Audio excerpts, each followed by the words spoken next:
చిన్న ప్రార్థన చేసుకున్నాం. అందరూ తలలు ఉంచితే చిన్న ప్రార్థన చేసుకున్నాం. సకలాశీర్వచనములకు కారణభూతుడు అయిన మా ప్రియ పరలోకపు తండ్రి, ఈ రాత్రికాల సమయంలో మీ పాద సన్నిధికి చేరి తండ్రి మీ ప్రియులతో కలిసి మిమ్మల్ని స్తుతించటానికి, మీ మాటలు పంచుకోవటానికి అల్పుడైన నాకును మీరు కృప చూపించే అవకాశాన్ని ఇచ్చారు. అందుని బట్టి మీకే స్తోత్రముల తండ్రి. కొద్ది నిమిషాలు మీ మాటలు అందించబోచుండగా ఎక్కడ కూడా నా స్వనీతిని ఆధారం చేసుకొనక మీ విలువైన మాటలు అంతే విలువగా మీ ప్రియులకు ప్రకటించటానికి మీ కృపను అనుగ్రహించమని, ఈ కార్యక్రమం ద్వారా మీరే మహిమ ఘనత ప్రభావాలు మీరు మాత్రమే పొందుకోమని యేసుక్రీస్తు నామమున స్తుతించి ప్రార్థించి వేడుకుంటున్నాం పరమ తండ్రి, ఆమేన్. బేస్ తగ్గించండి.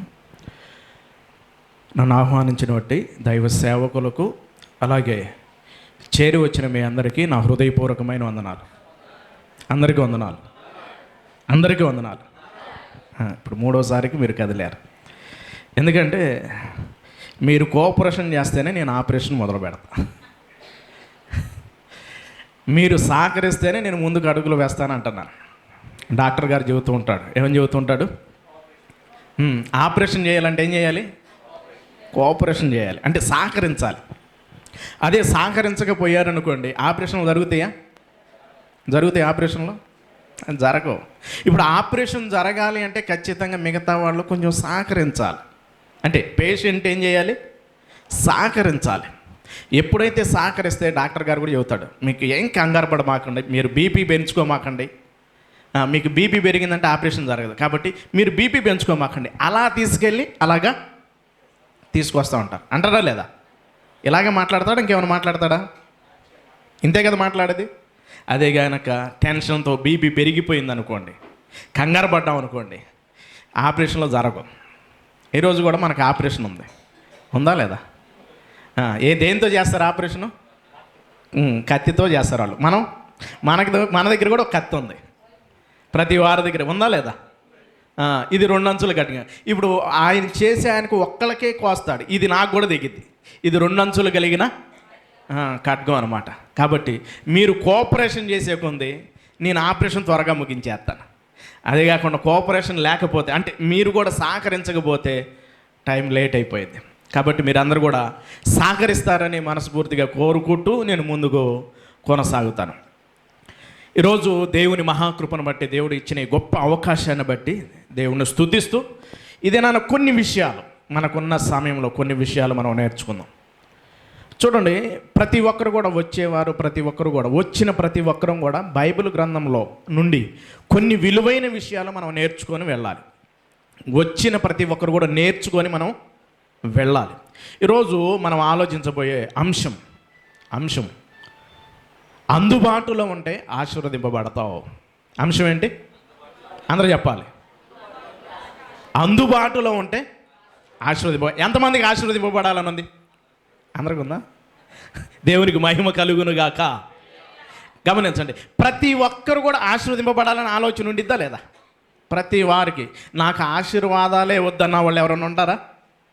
ఎవరు ఉండరు. ప్రతి ఒక్కరు కోరుకునేది ఏంటంటే నేను ఆశీర్వదింపబడాలి, నేను దీవించబడాలి, నా పరిస్థితులన్నీ బాగుపడాలి అని ప్రతి వారికి ఉండిద్ది. అయితే అందుబాటులో ఉండాలి. ఆశీర్వదింపబడాలంటే ఎక్కడ ఉండాలి?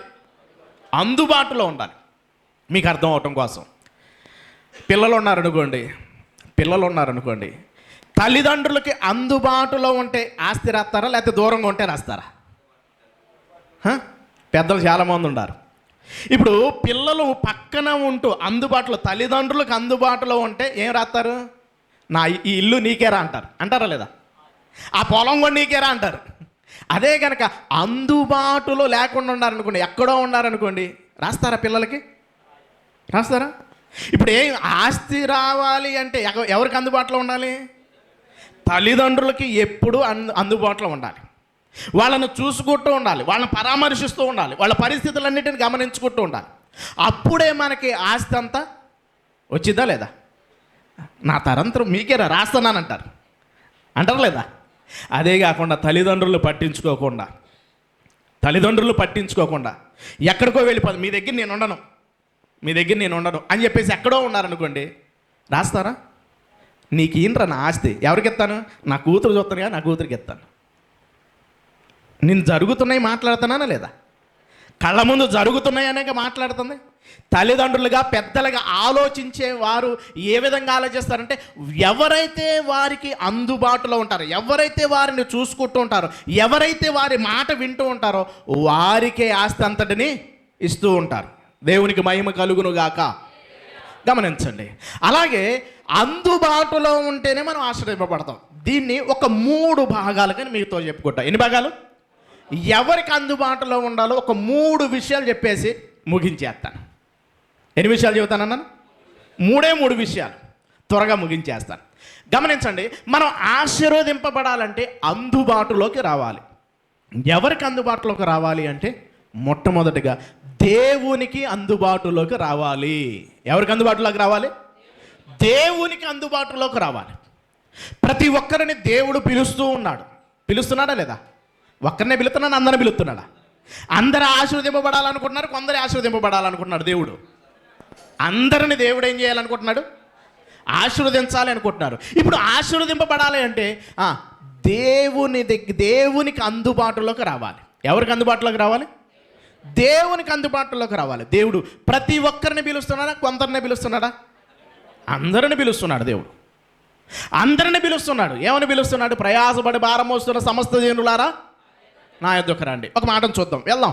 మత్తయి గారు రాసిన సువార్త 11వ అధ్యాయం. మనకు తెలిసిన రెఫరెన్స్లే అయినప్పటికీ కొన్ని విషయాలు మనం ధ్యానం చేసుకుంటూ ముందుకు వెళ్దాం. 11వ అధ్యాయం 28వ వచనం.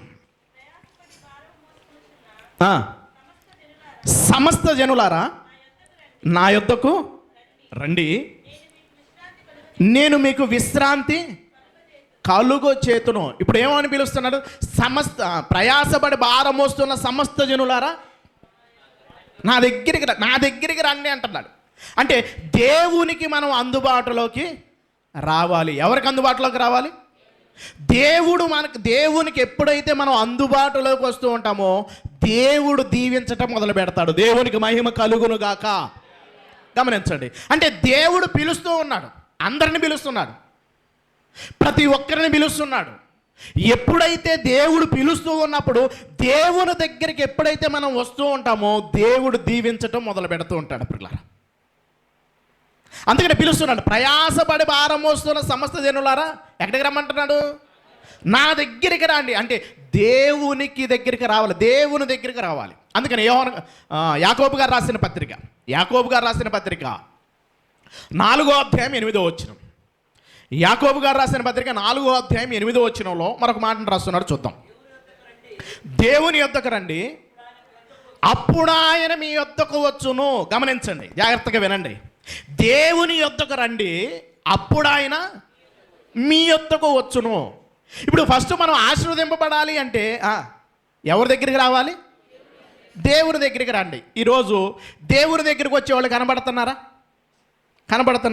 ఈరోజు చాలామంది కరోనా టైంలో అయితే ఏమో ఆరాధన ఇలాగ కూడుకోవటానికి అవకాశాలు ఉన్నాయా? ఎక్కడైతేనేండి దేవుడు ఇంట్లోనండేనే వాక్యం వినొచ్చు అనుకునే వాళ్ళు ఉన్నారా లేదా? మేము దేవుడి దగ్గరికి రాము, దేవుడే మా దగ్గరికి రావాలనుకుంటున్నారు. గమనించండి, ఆశీర్వదింపబడాలి అంటే దేవుని దగ్గరికి మనం రావాలి, దేవునికి మనం అందుబాటులో ఉండాలి. గమనించాలి ప్రియులారా. ఇప్పుడు దేవుని దగ్గరికి రమ్మంటే కాదు, దేవుడే మా దగ్గరికి రావాలి. దేవుడు మీ దగ్గరికి వస్తాడా? మనం దేవుడి దగ్గరికి వెళ్ళాలా, దేవుడే మన దగ్గరికి రావాలా?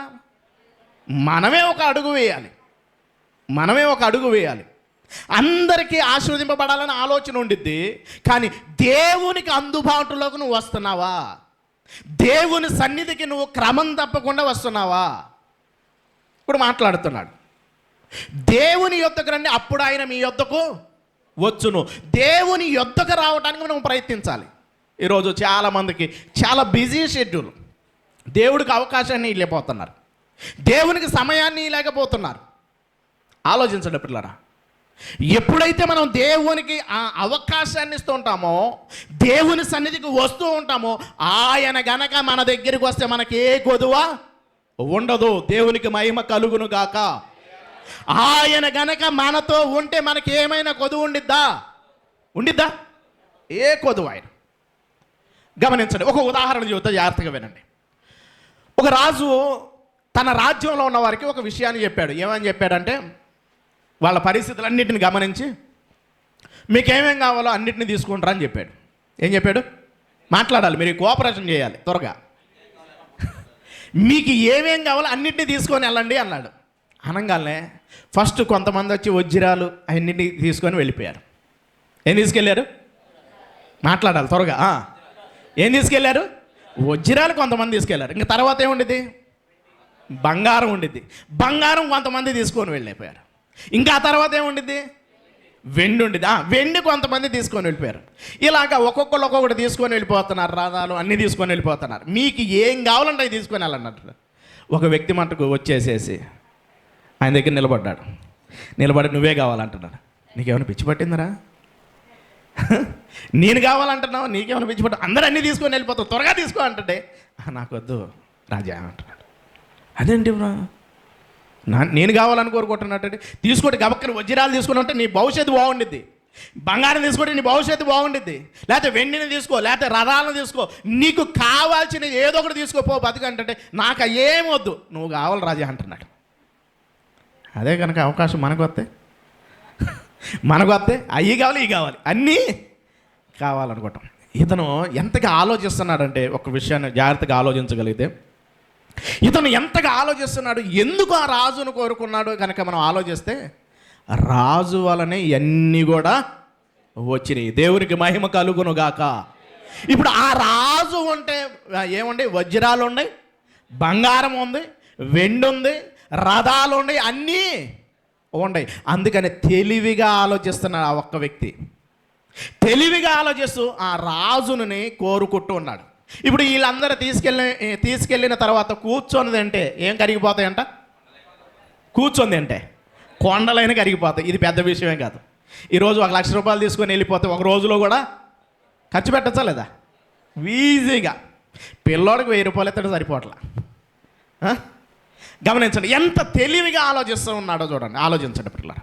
అలాగే మనము కూడా దేవుడు మనతో ఉంటే దేవునికి మనం అందుబాటులోకి వస్తే దేవుడు మనల్ని దీవించడం మొదలు పెడతాడు. దేవునికి మహిమ కలుగును గాక. గమనించండి, ఇప్పుడు అంటున్నాడు దేవుని యొద్దకు రండి, అప్పుడు ఆయన మీ యొద్దకు వచ్చును. ఇప్పుడు దేవుడు ఉంటే ఏమైనా కొదువు ఉండిద్దా మనకి? దేవునికి మనం అందుబాటులోకి వచ్చామంటే ఏమైనా కొదువు ఉండిద్దా? అస్సలకి కొదువే ఉండదు. అంటే దేవునికి మనం అందుబాటులోకి రావాలి. దేవునికి అందుబాటులోకి రావాలంటే మనకున్న ప్రతి దానిని విడిచిపెట్టి దేవునికి అవకాశము ఇవ్వాలి. ఎప్పుడైతే దేవునికి అవకాశాన్ని ఇస్తూ ఉంటామో, ఎప్పుడైతే దేవుని సన్నిధికి మనం వస్తూ ఉంటామో, ఆయన గనక మనతో పాటు వచ్చాడంటే మనకి ఏ కొదువ ఉండదు. ఇప్పుడు ఆయన దగ్గరికి రాకుండా ప్రభు నువ్వే నా దగ్గరికి రా అంటే కుదిరిద్దా? ఈరోజు చాలామంది ఫోన్లు టీవీలో వచ్చేసిన తర్వాత ఎక్కడైతే అండి బ్రదర్ టీవీలో చూస్తున్నాం వాక్యం,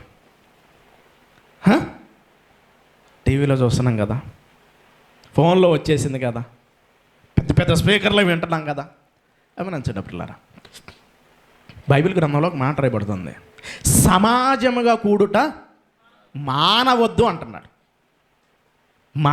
అంటున్నాడు. కూడుకోవాలి. సమాజంగా కూడట మానవద్దు అంటున్నారు. కానీ ఈరోజు చాలామంది కొంతమంది ఇంట్లో ఉంటాంలే, మేము లైవ్ ఉందా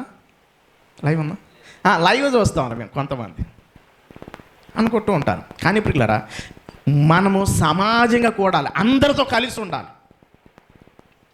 కానీ కొంతమంది ఇంట్లో పట్టుకు చూస్తున్నారు. నేను ఒక ప్రశ్న అడుగుతూ ఉంటా వాళ్ళని, అలాగే చూసే వాళ్ళకి నేను ఒకటి, ఎక్కడైతే నేను ఇంట్లో అయినా వాక్యం వింటున్నా అన్న వాళ్ళకి, సరే టీవీలో ఫుడ్ తింటావా? చాలా చాలా చాలా అభిరుచులు ఉన్నాయి కదా. టీవీలో కనపడి తినగలుగుతావా? ఇదైతే వాక్యం అయితే టీవీలో వింటామంటారు. మరి టీవీలో కనపడే, ఫోన్లో కనపడే తింటావా? తినవే. అయ్యేం డైరెక్ట్గా ఇంటికి రావాలి, మనమేమో ఇంట్లో కూర్చొని కొందరు, మీరు కాదండి, కొంతమంది గురించి మాట్లాడుతున్నాం, మిమ్మల్ని గురించి కాదు. కొంతమంది పరిస్థితి ఏంటంటే, దేవుని దగ్గరికి రావంటే, కాదు బ్రదర్ మేము ఇంట్లో ఉండైనా మేము ఏం చూద్దాం అనేవాళ్ళు ఉన్నారా లేదా? వాళ్ళ గురించి, మీ గురించి కాదు నేను మాట్లాడుతుంటే ఆలోచించండి. కొంతమంది ఇలాంటి వారు ఉన్నారు. దేవుని దగ్గరికి రండి అంటే కాదు, నేను దేవుని దగ్గరికి ఆయన నా దగ్గరికి రావాలి. ఎలా? నువ్వు దీవించబడాలంటే దేవునికి అందుబాటులోకి నువ్వు రావాలి. దేవునికి అందుబాటులోకి రావాలి. ఆయన పిలిచినప్పుడు నేనున్నాను అని వినపడాలి ఆయనకి. ప్రతి ఒక్కరిని దేవుడు దీవించడానికి సిద్ధపడుతూ ఉన్నప్పుడు ఆయన పిలుపుకి మనము దగ్గరగా ఉండాలి. నేనున్నాను, నన్ను వాడుకో ప్రభువా, నేనున్నాను. పిలుపుకి, ఆయన పిలుపుకి మనం దగ్గర ఉండాలి. అప్పుడే దీవించబడతాం. దేవునికి మహిమ కలుగును గాక. అంటే ఎవరికి అందుబాటులోకి మనం రావాలి? ఎవరికి అందుబాటులోకి రావాలి? దేవునికి అందుబాటులోకి రావాలి. ఇప్పుడు దేవునికి అందుబాటులో ఉన్నవారు ఏమవుతారు? ఆశీర్వదింపబడతాడు. ఇప్పుడు దేవునికి అందుబాటులోకి మనం రావాలంటే మన జీవితాన్ని కూడా మనము మార్చుకోవాలి.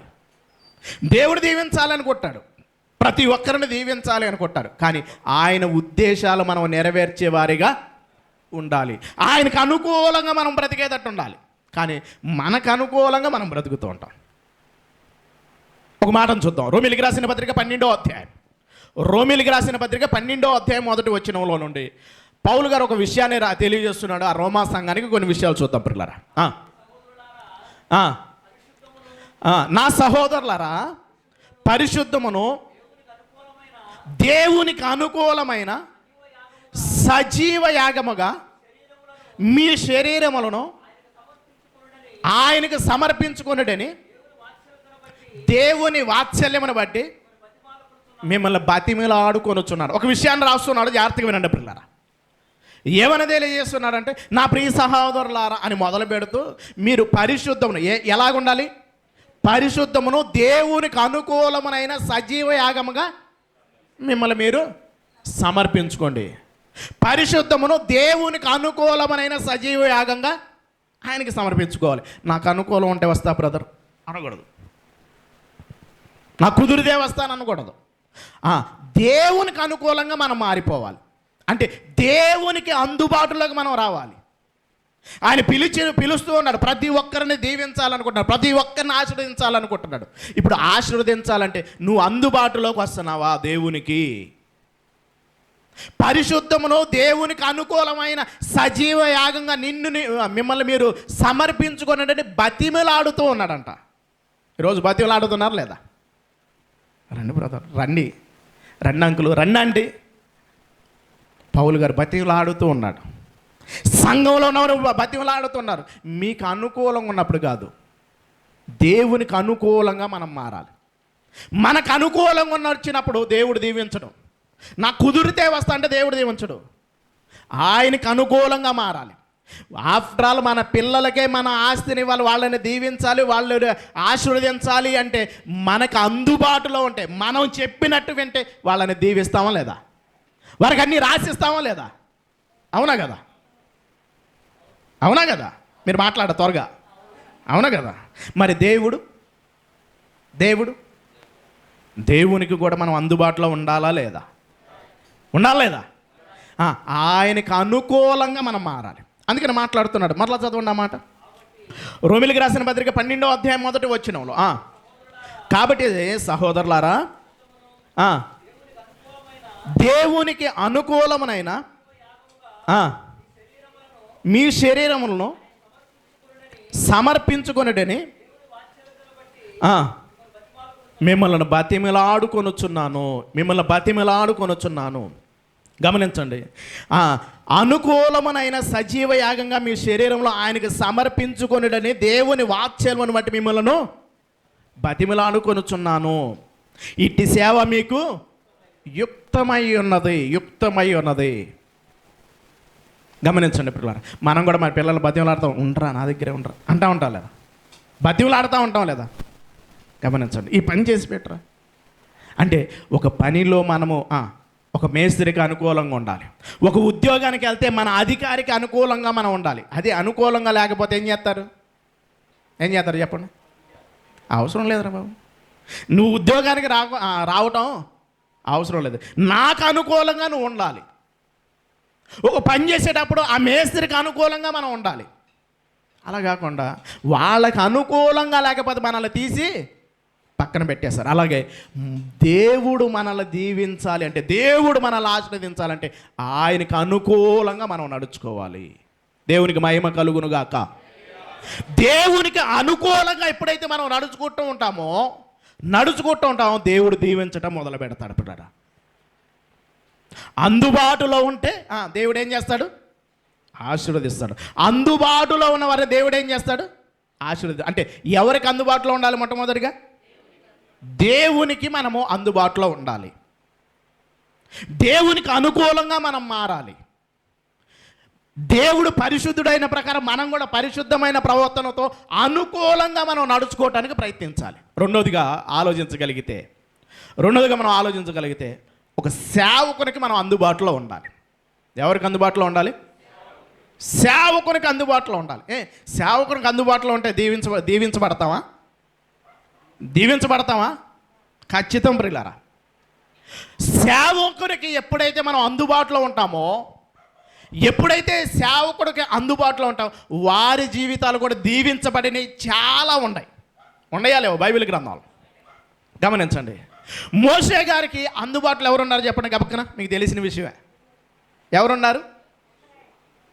మోషే గారికి అందుబాటులో ఎవరున్నారు? పక్కనే ఎవరున్నారు? అహరోను మిరియాము కంటే ఎక్కువగా ఎవరు అందుబాటులో ఉన్నారంటే యెహోషువ గారు. ఎవరు అందుబాటులో ఉన్నారు? యెహోషువ గారు ఉన్నాడు. తన కొడుక, తన రక్త సంబంధ కాదు, బయట ఉన్న వ్యక్తి. దేవుడు కుటుంబ సభ్యుల కన్నా దేవునికి అనుకూలంగా ఉన్న వ్యక్తులని వెంటనే తీసుకుంటాడు పిల్లరా.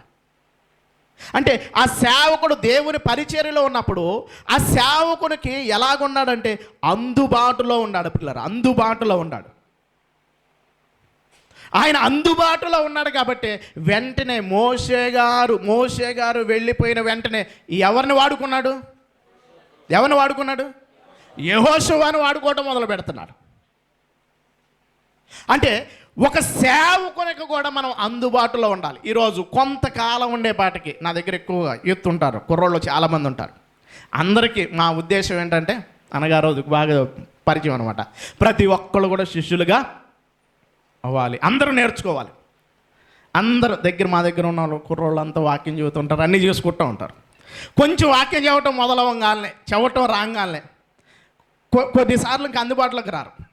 ఎప్పుడు బాగా అందుబాటులోకి వస్తారు సేవకునికి అంటే, బాప్టిజం తీసుకున్న తొలి దినాల్లో పాస్టర్ గారు ఎక్కడుంది ప్రార్థన అంటారు. అవునా కదా? పాస్టర్ గారు ఎక్కడుంది ప్రార్థన ఉంది, ఏం పెట్టాలి? బాక్సులు పెట్టాలా? ఊడిచేయమంటారా? పట్టాలు ఏమంటారా? ఏం చేద్దాం? ఎలా బిర్యానీ వండుదాం లేకపోతే మామూలు వండుదాం? బాప్టిజం తీసుకున్న తొలి దినాల్లో ఎలాగొచ్చేస్తారు? అందుబాటులోకి వచ్చేస్తారు. వస్తారా లేదా? బాప్టిజం తీసుకున్న తొలి దినాల్లో ఒక 3 నెలల పట్టుకు ఇంకా అస్సలకి పని మొత్తం వీళ్ళ మీద వేసుకుంటే అందరూ ఆశ్చర్యపోయి చూస్తూ ఉంటారు. ఏంటంటే నాకన్నా ముందు వచ్చేసింది అక్కాయి, నాకన్నా ముందు వచ్చేసాడు అన్నాయి, అన్నీ చూసుకుంటాను. కొంచెం ఒక్క 6 నెలలు అయిపోయిన తర్వాత మళ్ళీ కనబడతారా? ఇంకొక సంవత్సరం అయిపోయిందంటే ఎతకాలి, ఎక్కడ ఉంది, ఇంకా టైం అయింది, రాలేదు, అన్నయ్య రాలేదు, అక్కయ్య రాలేదు, ఏమైపోయింది, పరిస్థితులు ఏమైపోతున్నాయి అని కనుక ఆలోచిస్తూ ఉంటుంటే ఇంకా సేవకునికి అందుబాటులో ఉండరు. మరి ఎవరికి అందుబాటులో ఉంటారు?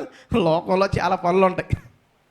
గమనించండి పిల్లారా, ఒక మోషే గారికి, ఒక సేవకునికి అందుబాటులో ఉన్నాడు యెహోషువ గారు.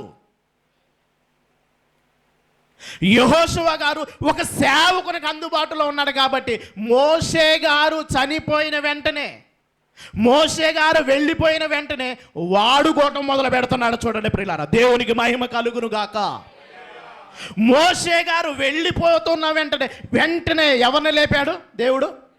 యెహోషువను దీవించడం మొదలుపెట్టాడు. అంతమందిని నడిపించడం అంటే మామూలు విషయమా? కాదు. ఇంట్లో లోకంలో సామెత ఉండిద్ది, సాగరాన్నైనా చెప్పండి, మీకు తెలుసు, గబక్కన ఖాళీలు పూర్తి చేయాలన్నమాట. సాగరాన్నైనా ఎదచ్చు కానీ ఒక కుటుంబంలోనే తట్టుకోలేక, పరిస్థితులు తట్టుకోలేక, దీన్నే మనం తట్టుకోలేం. సముద్రాలైనా ఎదచ్చు కానీ కుటుంబాన్ని ఏళ్ళేమంటూ ఉంటారు. అంతమందిని నడిపించాడంటే మామూలు విషయం అంటారా? అంతమందిని నడిపించాడంటే మామూలు విషయం అంటారా? మామూలు విషయం కాదు పిల్లరా. అంటే ఒక సేవకునికి ఎప్పుడైతే అందుబాటులో ఉంటూ ఉంటామో దేవుడు దీవించటం మొదలు పెడుతూ ఉంటాడు పిల్లరా. ఎంతకాలం ఉన్నాడు? ఎంతకాలం అందుబాటులో ఉన్నాడు అంటే గమనించండి పిల్లరా. ఐగుప్తు దేశంలో నుండి వచ్చిన తర్వాత 40 సంవత్సరాలు ఆయన చేతి కింద అన్నిగిమనిగి ఉంటాడు పిల్లరా. ఎన్ని సంవత్సరాలు? 40 సంవత్సరాలు. 40 రోజులు ఉన్నామంటే తర్వాత 40 రోజులు కంటికి కనపడతారా? 40 రోజులు అందుబాటులోకి వచ్చేస్తారు, లేకపోతే ఇంకొక 40 రోజులు అందుబాటులోకి వస్తారు. తర్వాత తుపాకీ గుండుకు దొరకనట్టు అవుతారు అనమాట. ఫోన్కి కూడా దొరకరు కొంతమంది. అయితే ఫోన్ చేస్తే పాస్టర్ గారు ఏం పని చెబుతారు? ఉండారంటారా లేదా? మీరు మంచోళ్ళండి, మీరు అందరూ అందుబాటులోకి వస్తారు. దేవునికి మహిమ కలుగురుగాక. అందుబాటులోకి రాకపోతే దేవుడు మాట్లాడుతున్నప్పుడు, దేవుడు మనతో మాట్లాడుతున్నప్పుడు మనల్ని మనం సరి చేసుకోవాలి లేదా? నేనా మాట్లాడుతుంది దేవుడా? దేవుడే మనతో మాట్లాడుతుంటాడు. లోకంలో మాట, పగవాడు లెక్కలేనన్ని ఏం పెడతాడు? ముద్దులు పెడతాడు. ప్రేమించువాడు గాయాలు చేస్తాడు. మనం బాగుండాలి అంటే కొన్ని కఠినంగానే ఉంటాయి మాటలు. మనల్ని మనం సరి చేసుకోవటానికి ఇష్టపడాలి. ఉదాహరణకి మీకు అర్థం అవటానికి కొంచెం ముందుకు వెళ్తాను. ఉదాహరణకి మీకు అర్థం అవటానికి ఒక విషయాన్ని చెబుతాను. ఒక శిల్పి ఒక రాయిని చెక్కుతూ ఉన్నాడంట. ఏం చేస్తున్నాడు? రాయిని చెక్కుతూ ఉన్నాడు. మాట్లాడాలి మీరు. రాయిని చెక్కుతూ ఉంటుంటే అమ్మ బాబు నన్ను వదిలేసే అంటుంది. కేకలేయటం మొదలుపెట్టింది. అది ఉదాహరణ మీకు అర్థం అవటం కోసం చెబుతున్నాను. చెక్కుతూ ఉంటుంటే అది తట్టుకోలేకపోతుంది. నన్ను వదిలే నేను తట్టుకోలేకపోతాను, నాకు నొప్పిగా ఉందంటే అప్పుడు ఆ శిల్పి ఏం చేశాడంటే దాన్ని తీసి వదిలేశాడు. దాన్ని చెక్కటం పక్కన పెట్టేసి ఇంకొక రాయిని చెక్కుతూ ఉన్నాడు. ఆ రాయిని చెక్కుతూ ఉంటుంటే ఎంత బాధనైనా అది భరిస్తూ ఉంది. ఏం చేస్తుంది? అది భరిస్తూ ఉంది. అది భరించిన తర్వాత దానికి ఒక అందమైన రూపం వచ్చేసింది పిల్లలు. ఇప్పుడు అందమైన రూపం అనగానే దానికి పూలదండలు ఎత్తైన ప్రదేశంలో ఉంది. అదే ఇంకొకటి చెక్కుతూ ఉంటుంటే తట్టుకోలేదు. నన్ను వదిలే అంటారు. వదిలేసిన తర్వాత అది ఎక్కడుందంటే కాళ్ళ కింద ఉంది పిల్లలు. అందరి చేత తొక్కబడుతూ ఉంది. ఈరోజు మన జీవితం కూడా సేవకులు కానీ మన సహోదరులు కానీ మనల్ని గద్దిస్తూ ఉన్నప్పుడు మనల్ని మనం ఏం చేసుకోవాలి? సరి చేసుకోవాలి. నేను వినపో అంటే చిన్నోడు చెప్పినా పెద్దోడు చెప్పినా మంచిని స్వీకరించాలా లేదా? స్వీకరించాలి. నువ్వెంత రాఫడాలంటే మన జీవితంకి అలాగే ఉండిపోతాయి. గమనించండి, మనలో లోపాలు ఉన్నప్పుడు సరి చేసుకోవాలి. ఎవరితో మాట్లాడుతున్నాడు అంటే మనతోనే దేవుడు సూటిగా మాట్లాడుతున్నాడు. దేవుడు మనల్ని దీవించటానికి అంటే సేవకునికి నువ్వు అందుబాటులోకి వచ్చేస్తే, ఒక సేవకునికి అంటే పరిచర్యను నడిపిస్తున్న సేవకుడికి నువ్వు అందుబాటులోకి వస్తే దేవుడు ఏదో ఒక దినాన నీ జీవితాన్ని ఉన్నతమైన స్థాయిలో నిలబెడతాడు. దేవుడికి మహిమ కలుగునుగాక. గమనించండి, అణిగి ఉండటం నేర్చుకోవాలి. సేవకునికి అందుబాటులోకి మనం రావాలి. 40 సంవత్సరాలు మోషే గారు చెప్పు చేతలు ఆయన ఏదైతే చెబుతున్నాడో దాన్నే చేసేటట్టుగా ఉన్నారు. అయితే మోషే గారి దగ్గర కొంతమంది ఉన్నారు. వారైతే ఆయన మీద తిరుగుబాటు చేసేవారుగా ఉన్నారు. కొంతమంది ఉంటారు లేదా?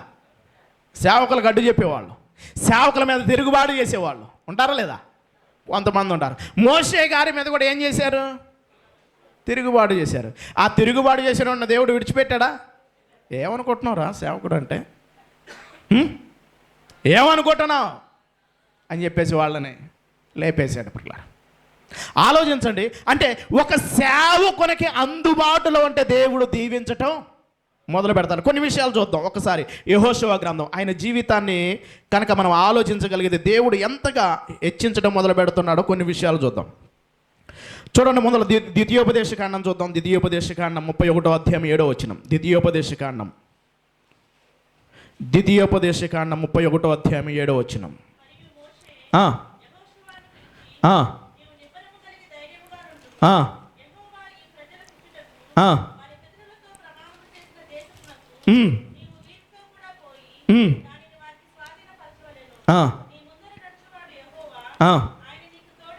ఆయన నీకు తోడై ఉండును. చూడండి పిల్లారా, మోషే గారికి అర్థమైపోయింది. చెప్పేశాడు దేవుడు. చెప్పాడా లేదా?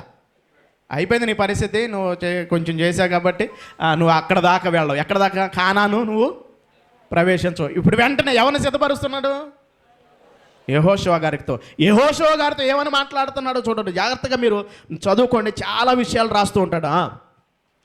ఏం తెలియజేస్తున్నాడంటే, నీ ముందర నడుచువాడు యెహోవా, ఆయన నీకు తోడై ఉండును, ఆయన నిన్ను విడువడు, నిన్ను ఎడబాయుడు, భయపడకుము. చూడండి పిల్లలు, ఎన్ని విషయాలు తెలియజేస్తున్నాడంటే, నువ్వు భయపడవద్దు, నువ్వు దిగులు పడవద్దు, నిన్ను విడువడు ఎడబాయుడు, నిన్ను విడువడు ఎడబాయుడు, నీకు తోడుగా ఉంటాడు అని చెప్పేసి ముందుగానే సిద్ధపరుస్తున్నాడు. అంటే ఒక సేవకునికి అందుబాటులో ఉంటే దేవుడు ఏం చేస్తూ ఉంటాడు? విడిచిపెడతాడా దేవుడు? విడవడు దేవుడు. తను నమ్ముకున్న బిడ్డలని సేవకునికి అందుబాటులో ఉంటే దేవుడు విడిచిపెట్టడు. చూడండి, మోషే గారు చనిపోయిన తర్వాత పరిస్థితిని కూడా చూడండి. యెహోషువ గ్రంథం 1వ అధ్యాయం. యెహోషువ గ్రంథము 1వ అధ్యాయంలో ఇదే మాటలు మాట్లాడుతూ ఉంటాడు. చూడండి, 1వ అధ్యాయంలో ఆయన కృంగిపోతూ ఉంటాడు, ఆలోచిస్తూ ఉంటాడు. ఏంటి నా పరిస్థితి అని చెప్పేసి ఆలోచిస్తున్నప్పుడు దేవుడు కలుగ చేసుకొని మరొక కొన్ని విషయాలు తెలియజేస్తూ ఉంటాడు. చూద్దాం, యెహోషువ గ్రంథం 1వ అధ్యాయము. యెహోషువ గ్రంథము 1వ అధ్యాయము 5వ వచనం నుండి చూద్దాం. ఏ మనుషుడు నీ ఎదుట నేను మోషేకి తోడై ఉన్నట్లు నీకును తోడై ఉంటాను. నేను మోషేకు తోడై ఉన్నట్టు నీకును తోడై ఉంటాను. నిన్ను విడువను, నిన్ను ఎడబాయును, నిబ్బరము కలిగి ధైర్యముగా ఉండుము.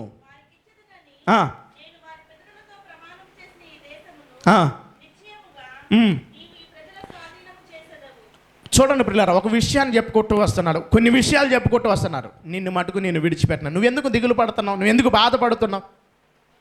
ఒక సేవకునికి అందుబాటులో ఉన్నప్పుడు దేవుడు కలుగు చేసుకొని మాట్లాడుతున్న మాటలు పిల్లరా. అంటే సేవకులకి మనము ఎలాగుండాలి? అందుబాటులోకి రావాలి.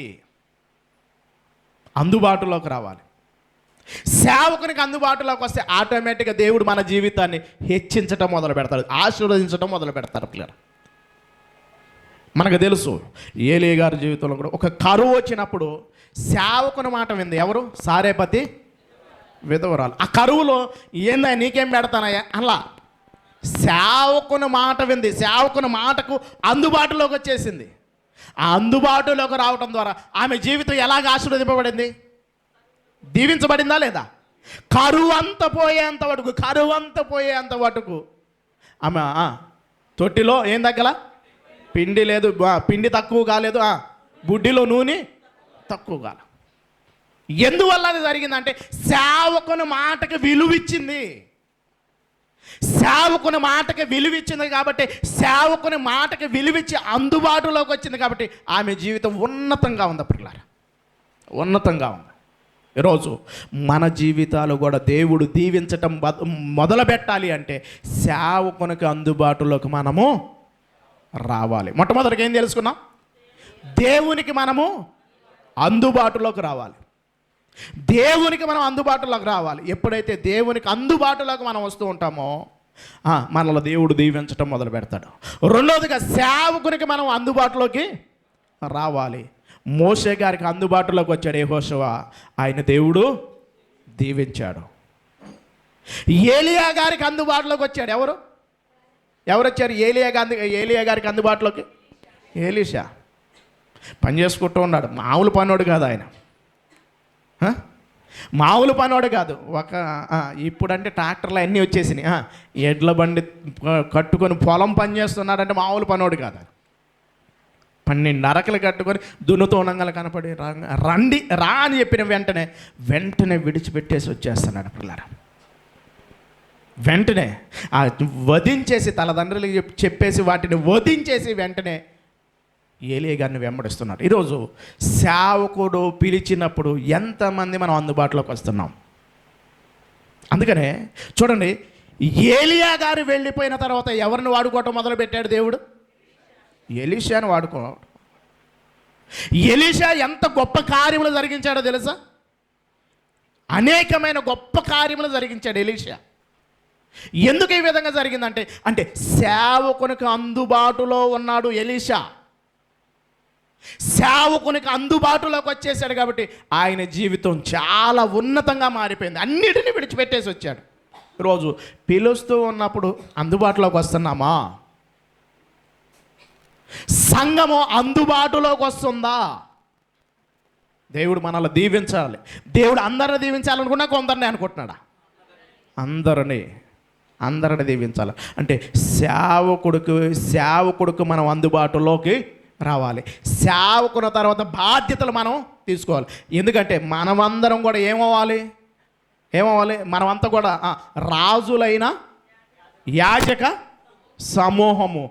మన వంతుగా మనము కూడా ఏం చేయాలి? కొన్ని కార్యక్రమాలు చేయాలి. భయపడకూడదు. అందరం కూడా ఎప్పుడైతే దేవుని సేవకునికి అందుబాటులోకి వస్తూ ఉంటామో దేవుడు హెచ్చించటం మొదలు పెడతాడు. పిల్లలు, దేవుడు దీవించటం మొదలు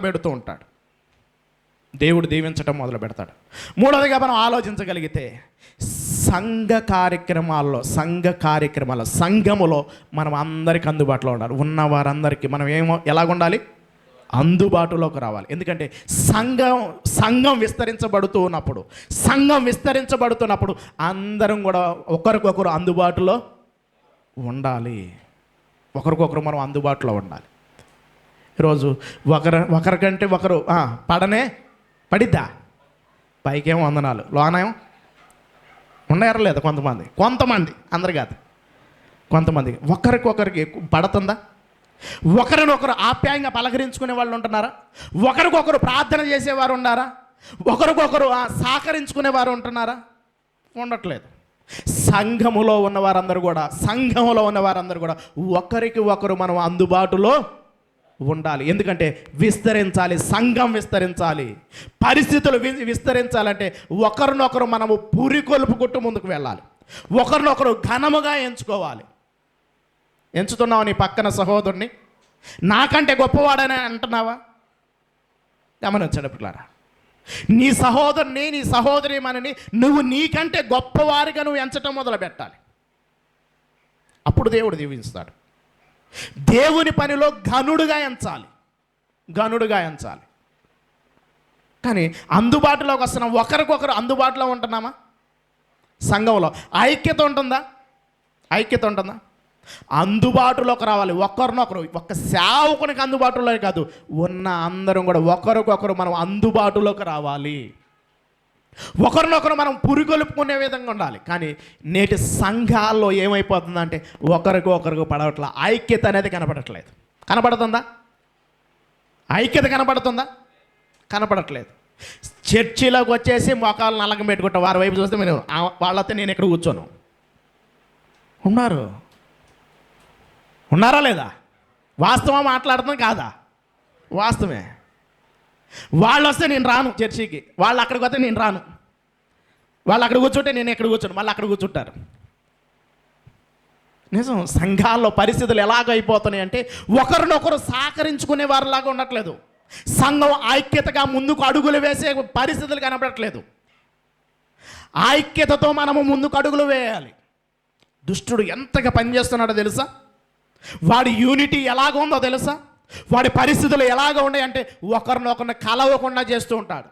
కానీ బైబిల్ గ్రంథం తెలియజేస్తుంది ఏంటంటే సహోదరులు ఐక్యత కలిగి ఉండట ఎంతో మేలు, ఎంతో మనోహరం అంటున్నాడు. మరి మనకు మేలు కావాలంటే మనం అందరం కూడా ఐక్యతతో పని చేయటం మొదలు పెట్టాలి. దేవునికి మహిమ కలుగునుగాక. మనం అందరం ఐక్యతతో మనం ముందుకు అడుగులు వేయాలి. ఒక గొప్ప కార్యము జరిగించాలి అంటే నీ సహోదరుని నీకంటే ఘనంగా ఏం చేసి నువ్వు ముందుకు అడుగు వేయి. నిన్ను వల్ల నీ పొరుగువాన్ని ప్రేమించనే వాక్యం అంత మాటకే ఉంటుంది. కానీ మనం మన సహోదరి మనల్ని కానీ మన పక్కన ఉన్న వారిని కానీ ప్రోత్సహించగలుగుతున్నామా?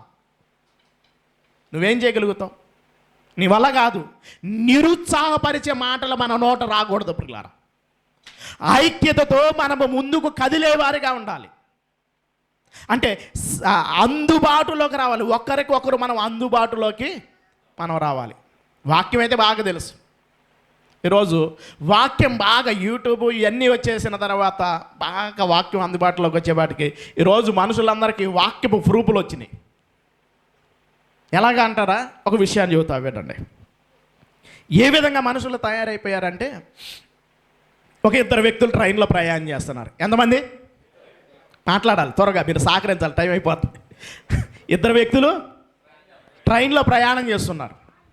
ట్రైన్లో ప్రయాణం చేస్తూ ఉన్నప్పుడు ఒకడు ఏమో ఉప్మా తింటున్నాడు, ఏదో టిఫిన్ తెచ్చుకున్నాడు, తింటా ఉన్నాడు. తింటా ఉండగానే బాగా వాక్యం తెలిసిన వాళ్ళు అనమాట.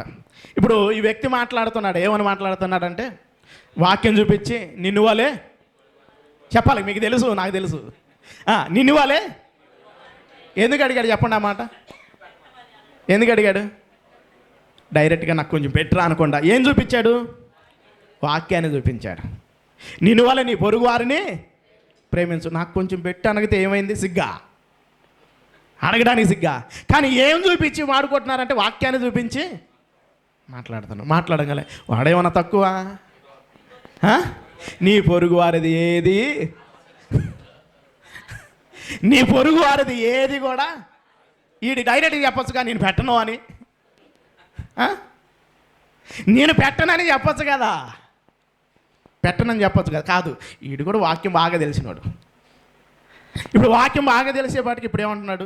నీ పొరుగు వారిది ఏది కూడా, నువ్వు వాక్యంతో కొడతా, నేను వాక్యంతోనే కొడతా. మనుషుల పరిస్థితి ఎలాగ మారిపోతుందో చూడండి పిల్లలు. అంటే సంఘమంతా కూడా మనము ఒకరికొకరు అందుబాటులోకి రావాల్సింది, ఒకరినొకరు ద్వేషించుకునేవారుగా ఉంటున్నారు. సంఘం అంతా కూడా అందుబాటులో ఉండాలి. ఒకరికొకరు అందుబాటులో ఉంటే, ఐక్యత కలిగి ఉంటే మనము అనేకమైన కార్యక్రమాలు చేయగలుగుతాం. దేవుడు ఐక్యత కలిగిన వారు, అదే సహోదరులు ఐక్యత కలిగి ఉంట ఎంత మేలు, మేలు, ఆశీర్వాదం.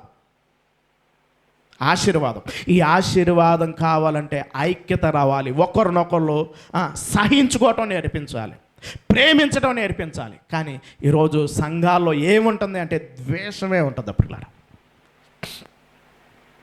అయితే ఈ రాత్రికాలం దేవుడు నిన్ను దీవించాలి అనుకుంటున్నాడు. నీ సహోదరుని, నీ సహోదరు పట్ల ఎవరైనా తప్పుగా అసభ్యంగా నిన్నేమైనా మాట్లాడి ఉంటే, నిన్నేమైనా అని ఉంటే, యేసుక్రీస్తు ప్రభువారు ఎంతగా అవమానపడ్డాడు, అవునా కదా? యేసుక్రీస్తు ప్రభువారు నీ కోసం నా కోసం ఎంత అవమానించబడ్డాడు, ఎంతగా ఆయన శరీరం దున్నబడింది. ఆయన తగ్గించుకున్నాడా లేదా? ఈరోజు నిన్ను నువ్వు తగ్గించుకోవటం మొదలు పెడితే, నిన్ను నువ్వు తగ్గించుకోవటం మొదలు పెట్టగలిగితే, నీ సహోదరుని ఘనంగా ఎంచగలిగితే దేవుడు నిన్ను ఆశీర్వదించడానికి సిద్ధంగా ఉన్నాడు పిల్లారా. అలా కాకుండా ద్వేషించటమే మొదలు పెడితే, ప్రార్థన అయితే చేస్తున్నారు, ద్వేషం అనేది మన హృదయంలోనికి ఉండకూడదు. ఒక ఇద్దరు వ్యక్తులు ప్రార్థన చేస్తున్నారు, జాగ్రత్తగా వినండి, ముగించేత అయిపోయింది, ముగింపులోకి వచ్చేసాం. ఒక ఇద్దరు వ్యక్తులు ప్రార్థన చేస్తున్నారు. ఎంతమంది? మనలాగే వాళ్ళు ఒక ఇద్దరు వ్యక్తులు ప్రార్థన చేస్తున్నారు. ప్రార్థన చేస్తూ ఉన్నప్పుడు దేవుడు ప్రత్యక్షమయ్యాడు. ఒక దూత, దేవుని దూత ప్రత్యక్షమై నీకేం కావాలో కోరుకో అన్నాడు. ఎవరు అడిగాడు? మాట్లాడను త్వరగా, ఏం మాట్లాడు, ఏం కావాలో కోరుకో అన్నాడు. అనగానే వాడు ఆలోచించేసి, ఇద్దరు ప్రార్థన చేస్తున్నాడు, వాడు ఏం కోరుకుంటున్నాడు? వాడు అడిగిన దానికి నాకు డబుల్ దయచేయి అన్నాడు. దేవునికి మహిమ కలుగును గాక. ఏం కోరుకున్నాడు?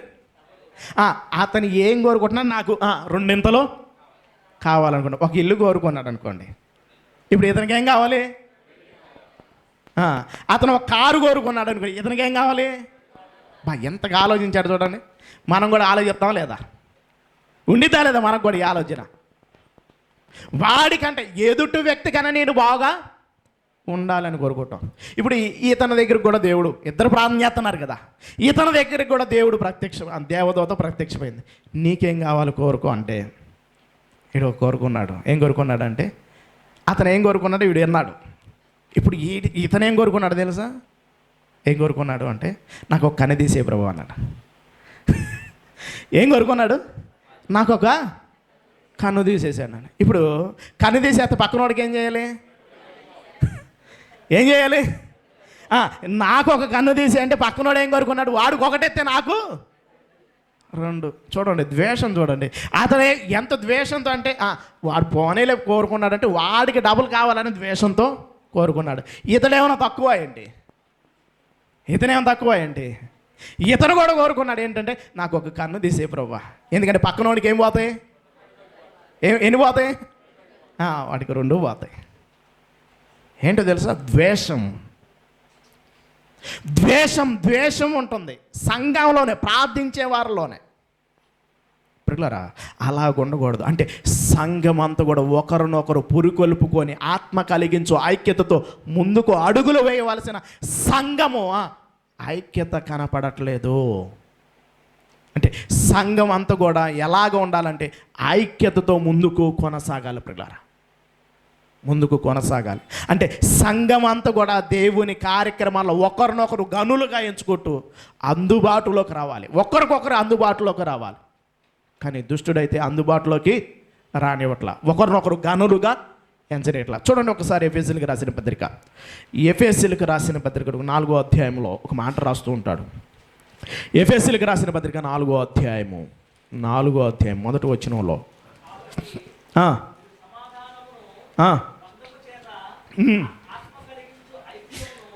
ఆత్మ కలిగించు ఐక్యతను శ్రద్ధ కలిగిన వారై ప్రేమతో ఒకరినొకడు సహించుచు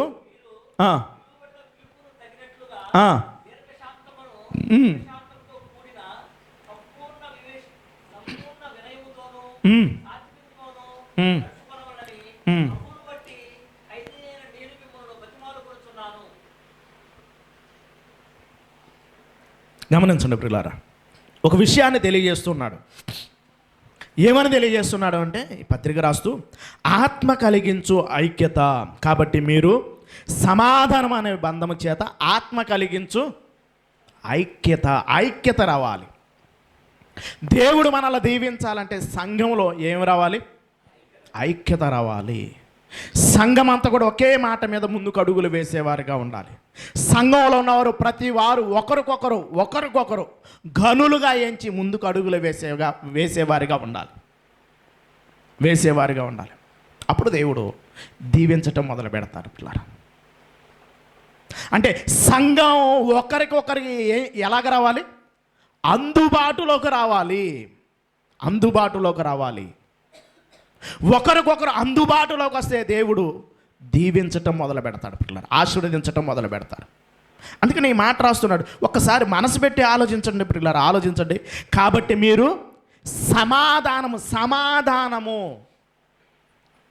సమాధానము ద్వేషం ఉందంటే మన జీవితాలు బాగుపడవు. ఈరోజు ఈ రాత్రి కాలమే నీ సహోదరు పట్ల, నీ సహోదరి పట్ల ఏమైనా ఉంటే మన కోపపడుడి కానీ ఏం చేయొద్దు అంటున్నాడు? పాపం చేయొద్దు. నీ కోపం ఎంత వరకు ఉండాలి? సూర్యుడు ఉదయించి కానీ లోన ఉండిపోతుందే. నిజంగా వదిలేయాలి. కోపంలో కూడా చాలామంది అంటూ ఉంటారు, సేవకుడు ఏంటంటే అంత కోపపడుతూ ఉంటారట. ఈ కోపంలో కూడా 3 రకాల కోపాలు ఉన్నాయి. ఎన్ని రకాలు? 3 రకాల కోపాలు ఉన్నాయి. త్వరగా చెప్పేస్తాను. 3 రకాల కోపం. ఒకడు కోపం వచ్చిందనుకోండి, వాడు కోపం వస్తే ఎదుటోడిని చంపేస్తాడు. కొంతమంది కోపం వస్తే ఏం చేస్తారు? నాకు కోపం వచ్చిందంటే ఎవరిని ఊరుకుండా చంపేస్తారు. రెండోది, కోపం వచ్చిందనుకోండి తనను తాను చంపుకుంటాడు. ఎవరన్నా ఏమైనా మాట అన్నారనుకోండి, ఇంకా ఆ బాధ తట్టుకోలేదు. ఆ కోపంతో ఏం చేస్తారు? వెళ్ళిపోయి ఏదో ఒకటి మీరు పెట్టుకుంటే ఏదో ఒకటి చేసి చచ్చిపోతారు. 3వ రకం కోపం ఏంటంటే గమనించండి. 1 చంపేంత కోపం, 2 చచ్చేంత కోపం, 3 బ్రతికించే కోపం ఉండాలి. ఏ కోపం ఉండాలి? బ్రతికించే విధంగా మనం కోప్పడాలి. ఒక వ్యక్తిని సరిచేసే విధంగా మనం కోప్పడాలి. ఒక వ్యక్తిని నిలబెట్టే విధంగా ఆ కోపం ఉండాలి. కానీ ద్వేషం అనేది మన జీవితాల్లో ఉండకూడదు. అందుకని ఇక్కడ మాట్లాడుతున్న మాట చక్కగా వినండి, చక్కగా ఆలోచించండి. కాబట్టి మీరు సమాధానం అనే బంధము చేత ఆత్మ కలిగించు ఐక్యతను కాపాడుకోట యందును శ్రద్ధ కలిగిన వారై ప్రేమతో ఒకడనొకడు సహించుకొనొచ్చు, మీరు పిలువబడిన పిలుపుకు తగినట్టుగా దీర్ఘశాంతంతో కూడిన సంపూర్ణ వినయముతో ప్రభువును బట్టి ఖైదీనైన నేను మిమ్మను బతిమిలాడుకొనుచున్నాను. ఇందాక చూసాం, ఇందాక ఎక్కడ బతిమిలాడుకున్నాడు? దేవునికి అనుకూలంగా సజీవయాగంగా మీరు సమర్పించుకోవాలని బతిమిలాడుకుంటూ ఉన్నాడు. ఆయనకు అనుకూలంగా మారాలని ఇక్కడ కూడా మాట్లాడుతున్నాడు.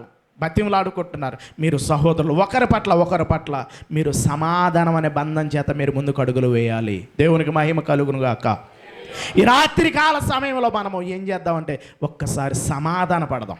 సమాధానపరచువారు ధన్యులో. గమనించండి, సమాధాన పడగలుగుతున్నాము మనం. వస్తాయి, కోపాలు రాకుండా ఉండవు. చిన్న దుష్టుడు ఏకాడికి ఏం చేస్తాడంటే కదిలిచ్చి వదిలేస్తాడు. ఇంకా ఆ తర్వాత మన పరిస్థితి చాలా భయంకరంగా ఉండేది. కాబట్టి అందుబాటులోకి వచ్చేద్దాం. ఒకరికొకరు మనం ఏం చేయాలి? అందుబాటులోకి వస్తే దేవుడు ఆశీర్వదించడం మొదలు పెడతారు పిల్లలు. ఎందుకంటే ఒంటిగాడుగా ఉండటం కంటే ఇద్దరు కలిసి ఉండటం. ఎందుకంటే ఒకడు పడిపోయినా ఒకడు లేపుతాడు. కాదు నేను మాట్లాడను అంటే మన జీవితం అలాగే. మనం ఎక్కడ కలుగుతామంటే కొన్ని విషయాలు చెబుతారు త్వరగా. కొన్ని విషయాలు మనం ఎక్కడైతే కలవం, కొన్నిసార్లు ఎక్కడైతే కలవరు కొంతమంది. మరి ఎక్కడ కలుగుతారు? ఏదైనా బయటికి వెళ్ళారనుకో, మా సంఘవస్తురాలేనండి వాళ్ళు,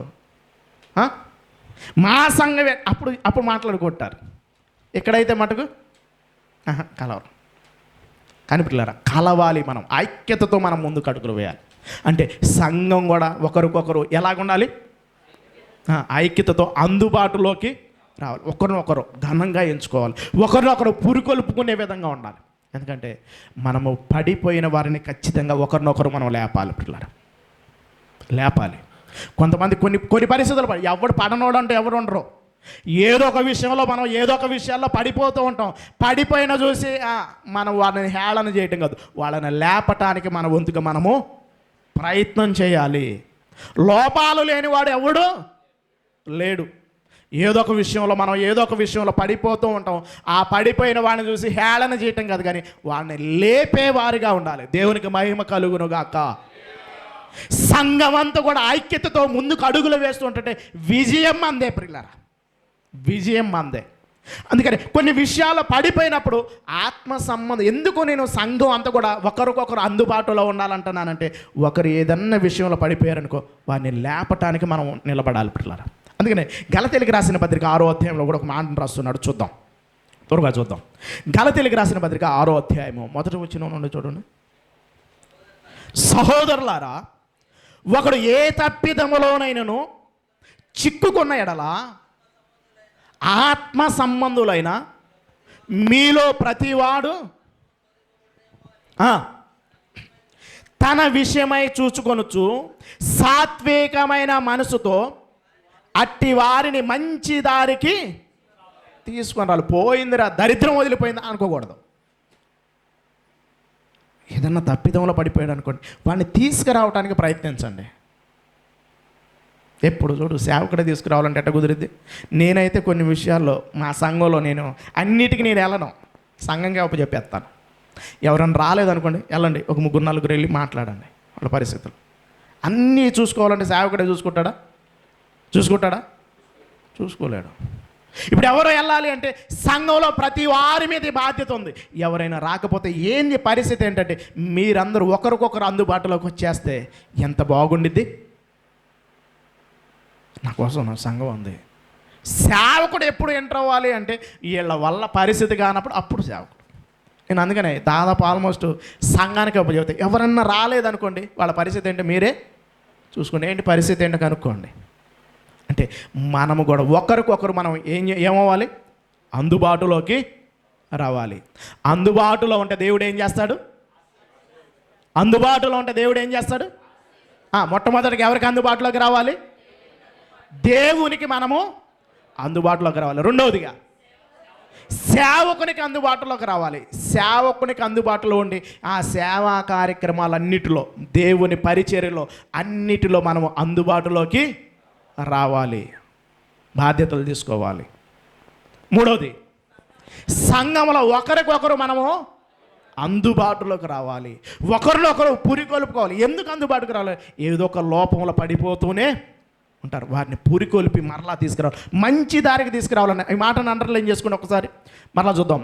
సహోదరులారా, ఒకడు ఏ తప్పిదములోనైనా చిక్కుకున్న ఎడల ఆత్మ సంబంధులైన మీలో ప్రతివాడు తాను శోధింపబడునేమో అని తన విషయమై చూచుకొనుచు సాత్వికమైన మనసుతో అట్టి వారిని మంచి దారికి తీసుకొని రావాలి.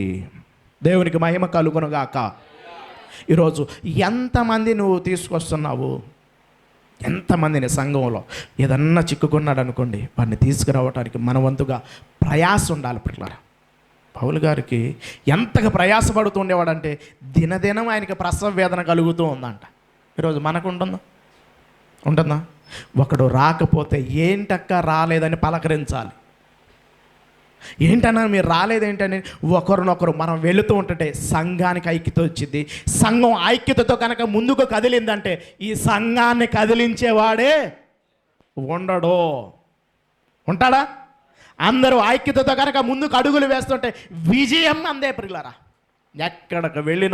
ఎక్కడికి వెళ్ళినా విజయం అందే. కానీ దుష్టుడు మటుకు ఊరుకోడు. ఐక్యతతో కలిసి కట్టుగా పని చేయటానికి ఊరుకుంటాడు.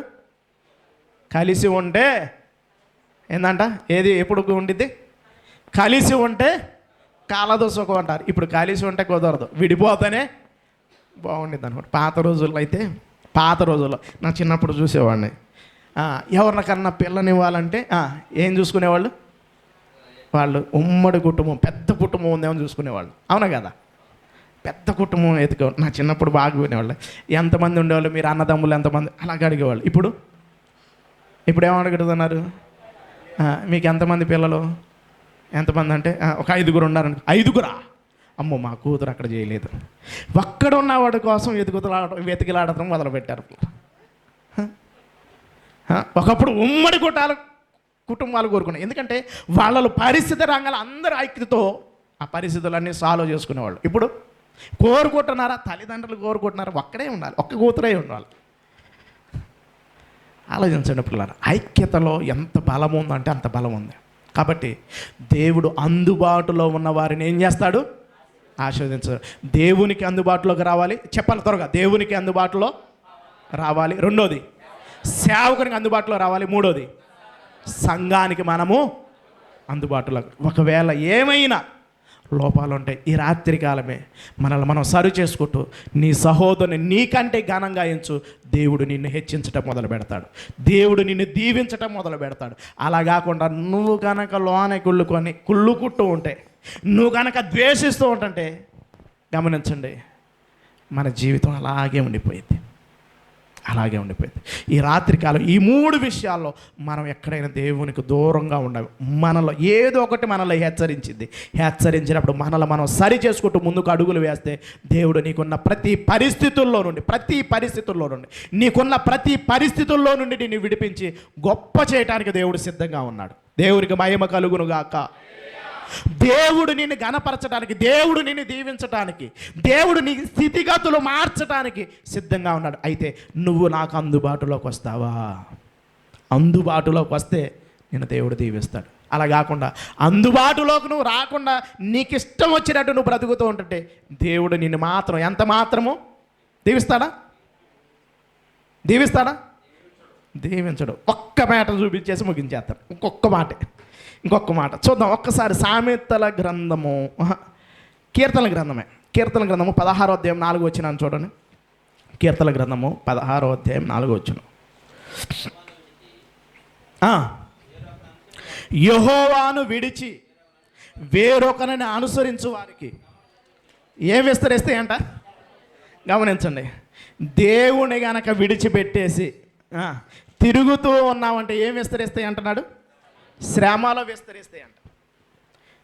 యెహోవాను విడిచి వేరొకరిని అనుసరించిన వారికి శ్రమలు విస్తరిస్తూ ఉంటాయి. దేవుణ్ణి విడిచిపెట్టాము అంటే ఇంకా మన పరిస్థితి ఎన్ని ఉన్నా సున్నానే.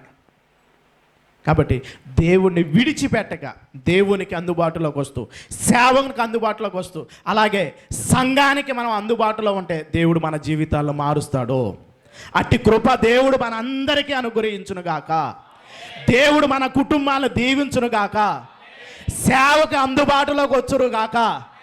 సేవకునికి అందుబాటులోకి వచ్చురుగాక. దేవునికి అందుబాటులో ఉన్నదురుగాక. ప్రార్థన చేసుకుందాం, చిన్న ప్రార్థన చేసుకుందాం. ప్రతి ఒక్కరు కూడా ఒక్కసారి మనము పరిశీలన చేసుకుంటే చిన్న ప్రార్థన చేసుకుందాం. పరిశుద్ధుడా, ప్రేమ నమ్మకం కలిగిన మా పరలోకపు తండ్రి, ఈ రాత్రికాల సమయంలో మీ పాద సన్నిధికి చేరే తండ్రి, మీ పిల్లలతో, మీ ప్రియులతో కలిసి తండ్రి మిమ్మల్ని ఘనపరచడానికి మీరు గొప్ప అవకాశాన్ని ఇచ్చారు. మీ బిడ్డలో తండ్రి మీకు అందుబాటులోకి వచ్చి తండ్రి మీరిచ్చే ఆశీర్వాదాలు పొందుకోవటానికి మీ కృపను అనుగ్రహించండి. వారికి ఉన్న ప్రతి పరిస్థితుల్లో నుండి విడిపించి తండ్రి మీ పరిచర్యలో ఉన్నతంగా ముందుకు అడుగులు వేయటానికి, ఐక్యతతో ముందుకు అడుగులు వేయటానికి, ఈ సంఘం ద్వారా అనేకమైన గొప్ప కార్యములు మీరు జరిగించబోతున్నందుకు మీకే స్తుతులు చెల్లించుకుంటూ తండ్రి ఈ పరిచర్యను నడిపిస్తున్న దైవ సేవకులను, అలాగే సంఘంలో ఉన్న ప్రతి ఒక్కరిని మీ చేతులకు అప్పగిస్తున్నాను. ప్రతి ఒక్కరిని తండ్రి మీ ఆత్మ సంబంధమైన ప్రతి ఆశీర్వాదాన్ని మీరు అనుగ్రహించండి. వారికి ఏ కొదువులైతే ఉందో ఆ కొదువులన్నిటినీ కూడా తండ్రి విడిపించి తండ్రి మీకు అందుబాటులోకి వచ్చి తండ్రి మిమ్మల్ని మహిమపరచగలిగిన కృపను మీ బిడ్డలకి మీరు అనుగ్రహించమని ప్రతి విషయాన్ని మీ చేతులకు అప్పగిస్తూ యేసుక్రీస్తు నామమున స్తుతించి ప్రార్థించి వేడుకుంటున్నాం పరమ తండ్రి. ఆమేన్. అందరికీ వందనాలండి.